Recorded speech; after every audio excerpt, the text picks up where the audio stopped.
各位好，歡迎收睇呢一節天文台嘅天氣節目，我係黎宏俊。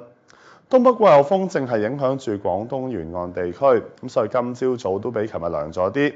嚟到大概6點鐘，各區嘅氣温係介乎喺18至到21度，比琴日同一時間呢係低咗1至到2度㗎。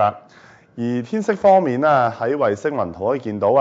較早前影響我哋嘅高空擾動已經係逐漸咁樣遠離，不過仍然有啲比較薄嘅雲團係覆蓋住華南沿岸嘅，咁但係預計日間都有啲罅隙㗎，咁所以今日嘅天氣會係大致多雲，朝早天氣稍為涼一啲，日間短暫時間有陽光，最高氣温大概25度，吹和緩嘅東北風。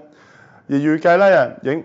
響我哋嘅雲層會繼續喺聽日轉薄，所以天色有所好轉。不過預計呢度低壓槽會逐漸發展並且係靠近廣東沿岸地區。